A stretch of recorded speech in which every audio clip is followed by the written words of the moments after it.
အခုအနေနဲ့လေ့လာသင်ယူမိတယ်ပေါ့နော်ဆိုတော့အဲ့ဒီ starlight မှာကိုအနည်းဆုံးကိုပေါ့နော်9နှစ်လောက်ကိုလုပ်ခဲ့တယ်ပေါ့ဆိုတော့အဲ့နောက်ပိုင်းမှာကျတော့အကိုကတခါ net ray ဆိုတဲ့ဒီ trading ကိုအကိုကပြောင်းလိုက်တယ်ပေါ့နော်ဆိုတော့အကိုရဲ့ဒီကလည်းပြောင်းလိုက်တဲ့အကြောင်းရင်းကလည်းအကိုကဒီ business industry မှာအကိုနောက်ထပ်ပေါ့နော်အကိုရဲ့တိုးတက်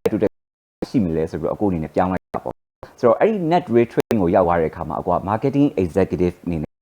လောက်စပြီးတော့လောက်ဆိုတော့ marketing executive အနေနဲ့လောက်ရမှာအဲ့ဒီမှာအကိုကဘာဆိုရင်ဒီရဲ့တွင်းလာတဲ့ဒီ brand ကိုပစ္စည်းက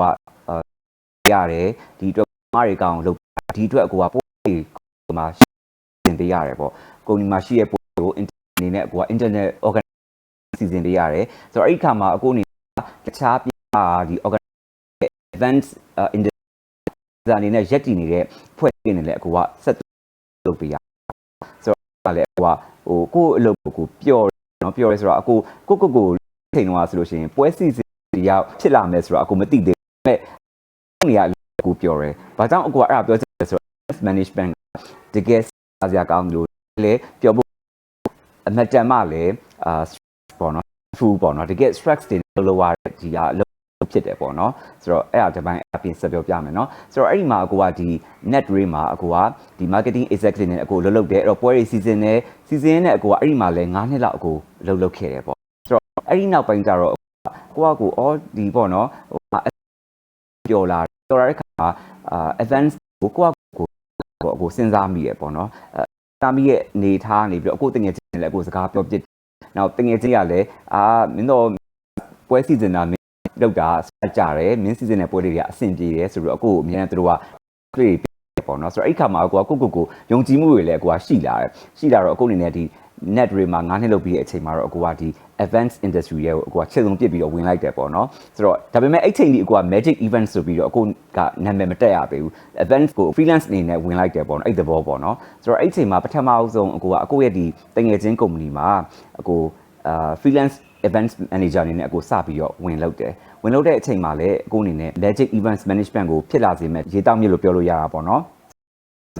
ဒီတငယ်ချင်းတွေရဲ့နော် company တွေအတွက် events တွေကိုက freelance ကိုလုပ်ပေးခဲ့တယ်နော်လုပ်နေတရက်တော့ခါမှာကျတော့ဘယ်လိုဖြစ်လဲဆိုတော့ကိုတို့တခြားပေါ့ events ကိုသွားချက်ပို့လိုက်တော့ပေါ့နော်အဲ့ဒီမှာတရက်ကျဖြစ်တယ်လဲဆိုတော့အဲ့ဒီ events ကိုသွားတဲ့အချိန်မှာ तू က red carpet ကြီးခင်းထားတယ်မြေကြီးပေါ်မှာပေါ့နော်ဆိုတော့ကိုတို့ကလည်းအဲ့ဒီမှာလမ်းလျှောက်ပြီးဝင်သွားတယ်ပေါ့ဝင်သွားတော့ဖြစ်ချင်တော့ red carpet က तू ကတကယ်တမ်းက तू ကမြေကြီးပေါ်မှာခင်းထားတာဆိုပေမဲ့အဲ့မှာမြောင်းတစ်ခုရှိနေတယ်အဲ့ဒီမြောင်းကိုသူတို့ကမကပဲနဲ့ red carpet ကိုအုပ်ထားတာအဲ့တော့အကိုတို့တွေကအဲ့ဒီမြောင်းမသိဘူး carpet အုပ်ထားတော့မြေလိုက်တော့ကျွံကြတော့အကိုတို့နည်းနည်းပွဲထဲမှာဆိုတော့အင်ဂျူတွေပြတ်သွားတာပေါ့နော်ဆိုတော့အဲ့ဒီမှာအခုတငယ်ချင်းကနေပြီးတော့တော့ပေါ့နော်နင်းဆိုလို့ရှိရင်ဒါတွေရတယ်မလားနင်းကဒီဖြစ်တယ်ပေါ့နော်ဆိုတော့ဒါဖြစ်မှာမဟုတ်ဘူးဘာမို့လို့နော်နင်းကနေနာမည် advance ကိုမလုပ်တာတော့ကဲအကို high တဲ့အချက်လေးတစ်ခုက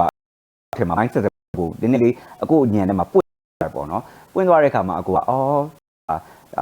ငါအတွက်ပေါ့နော်landing တစ်ခုလည်းဒီငါဘယ်လိုကြားငါလိုစီဒီ match အခုမှအိမ်မက်တွေစမှတ်လာပြီ magic ဖြစ်ဖို့အဲ့တော့အခုပြီးတော့အဲ့မှာအခုချင်း